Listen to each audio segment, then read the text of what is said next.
All right, welcome back, all you sons and daughters of Beak. It is time for a quiz review. 5.1 and 2 says the slide.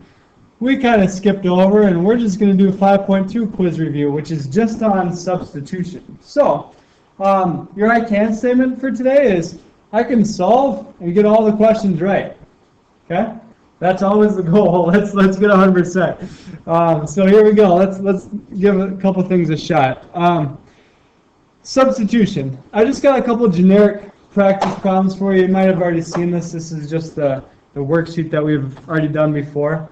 But I always just think the goal in substitution is to solve for the variable first. Get one variable all by itself.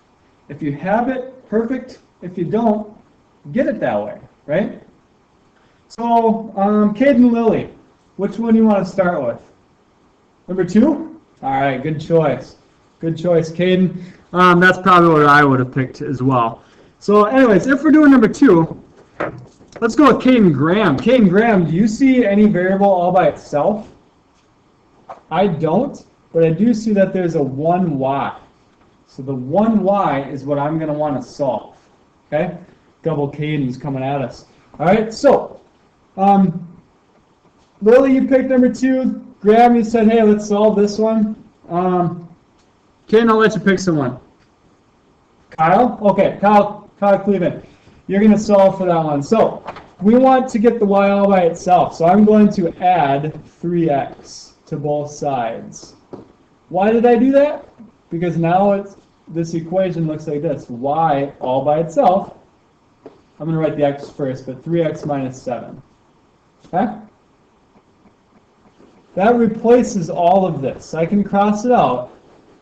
You don't have to, but I'm just going to, just so it doesn't get us confused with all the numbers. We just have this equation right here and that bottom equation. And when we know what y is, we're going to plug that in for y right there. Okay?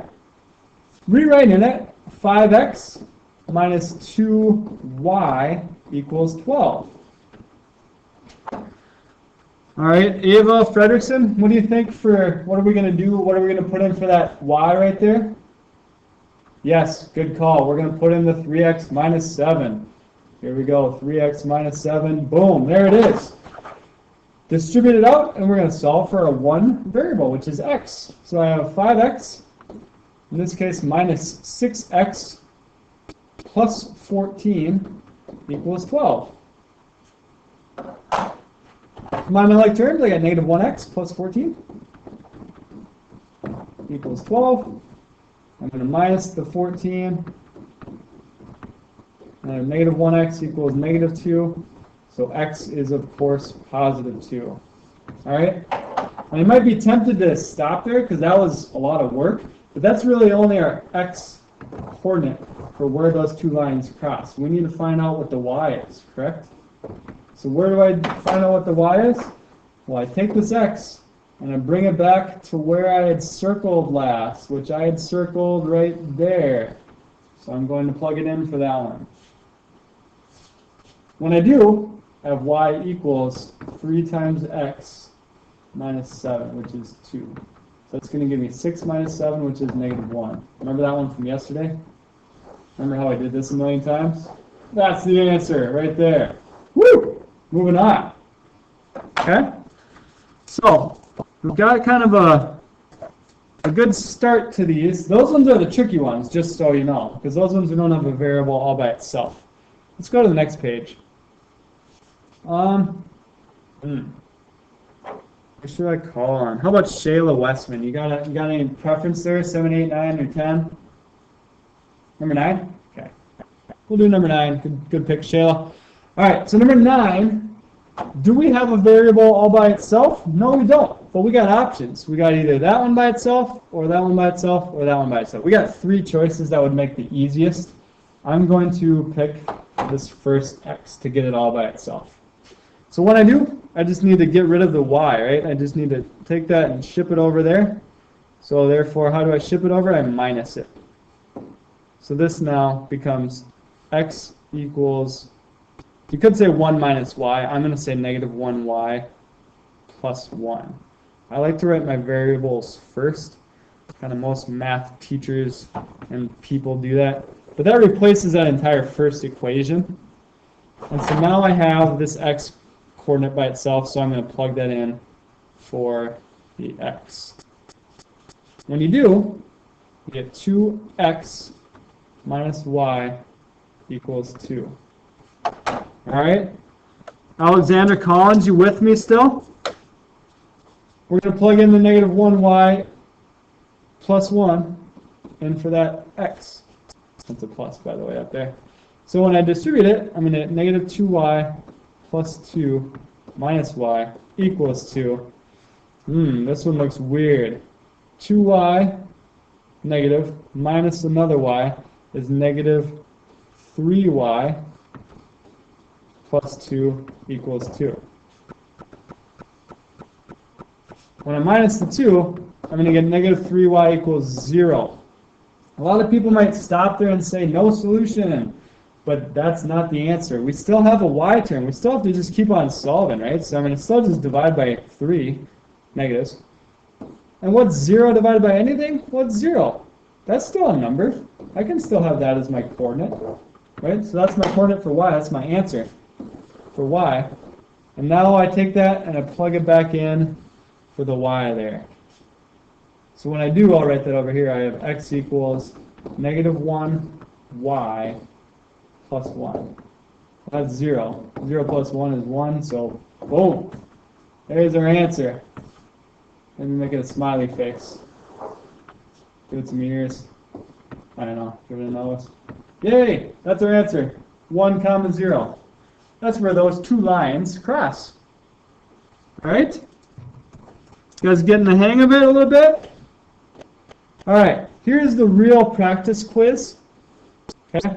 Real practice quiz. We're going to skip number 1 and number 2 because we didn't talk about those. And we're going to move down to number 3. Alright? Substitution. Now, Austin Svi, is there any variable that is all by itself on number 3? I sure hope so. And if you do locate it and say, hey, Mr. Beek, this one's all by itself, I would say you're exactly right, Austin. So we take this 3x minus 7 and we plug it in for the y in that second equation. In this case, the first equation. When I rewrite this top equation, it's going to be 5x minus 2 times y equals 12. Olivia Hill, I'm going to plug this 3x minus 7 in for that. Is that correct? You agree with me? Nod your head if you do. She's not in her head, ladies and gentlemen. All right, so here we go. We're going to distribute this. 5x minus 6x plus 14. Hey, this one looks familiar. I think we've already done this one. That's going to give me negative 1x plus 14 equals 12. And when you minus the 14, you're going to get negative 1x equals negative 2. So x is equal to positive 2. Going a little bit sloppy there. I apologize. Hopefully you'll kind of get to know my handwriting. For those of you that had me last trimester and stuff, you know, I kind of just get excited about the math, and then my handwriting gets kind of worse the more excited I get. All right, we're going to plug that x equals 2 in for that x equals. So it's going to be y equals 3 times x minus 7. That's going to give me 6 minus 7, which is going to be negative 1. That's my answer. Okay? Boom, there it is. All right. Number 4, this one, a little bit trickier because we have no variables that are all by themselves. So we have to get one all by itself.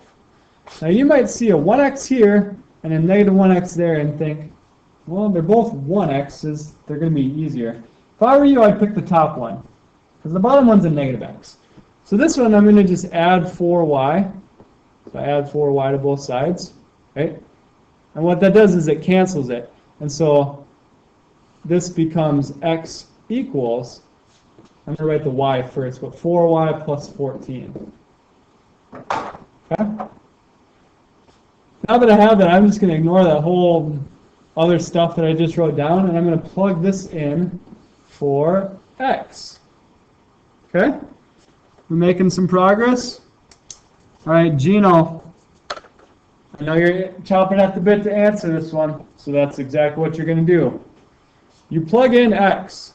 Now, it says negative x, so I'm going to write it like that. Negative x plus 3y equals negative 11.